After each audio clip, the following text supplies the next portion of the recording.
Today we're going to be talking about self-talk and thoughts.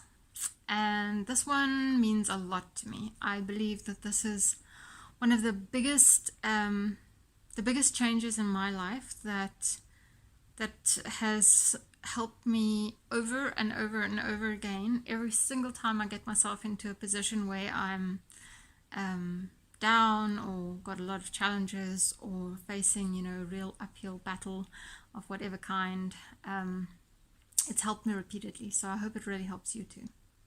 Now, you've heard about self-talk, I'm sure. And I'm also sure that many of the other things that I'm going to speak about today, you've heard about. But you might not have heard it in this context or put together in this way. So rather than just hearing it this time, I want to really, really challenge you. Out of all the things, making this a practice is going to make one of the biggest differences in your life. I can really testify to that. Okay, so everyone in the world, at every level of achievement, the highest achievers, right down to the people that are struggling the most, have got self-talk. And psychologists call the negative side of this a negativity bias, because as human beings we tend to scan our environments and keep looking at our environments to find the threats, the challenges, the things that we need to notice so that we can continue to survive. It's a survival instinct in human beings. They call it the negativity bias. That's what psychologists call it. Basically what that is that often we notice the negative, or we notice the things that we should be worried about, frightened about, the things that we should be, have some fear about, because our brains are primed to notice those things.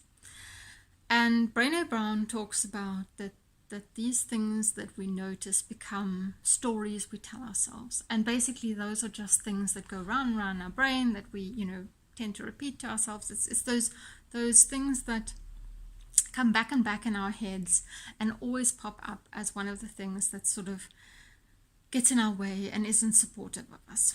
So that's what we're talking about. They come as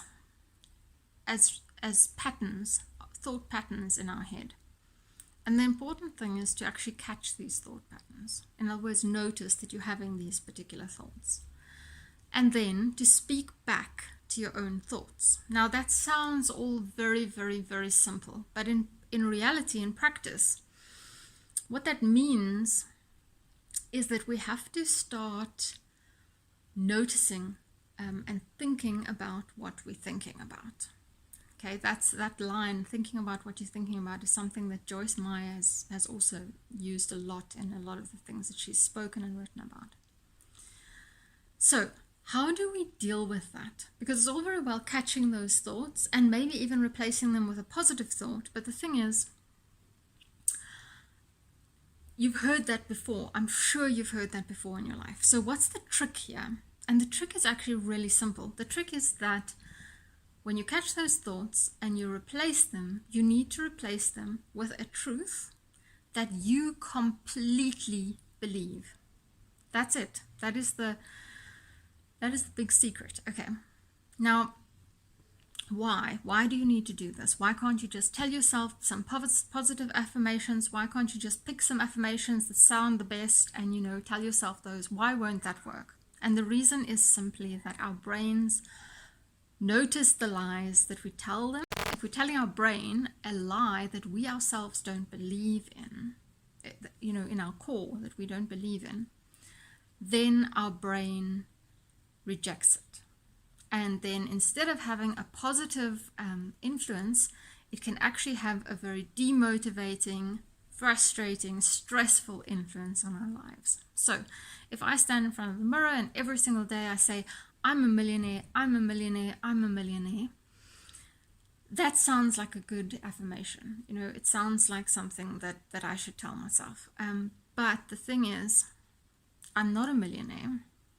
And my brain knows I'm not a millionaire. So my brain, each time I'm saying that, is telling me the truth of the actual situation.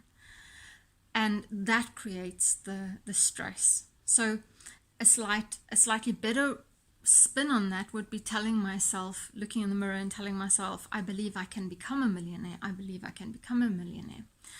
But that's still not going to be particularly powerful unless I genuinely do believe that. So the trick here is that we need to come up with truths that we ourselves genuinely believe. So I recommend that you write down 50 things about yourself that you believe to be true.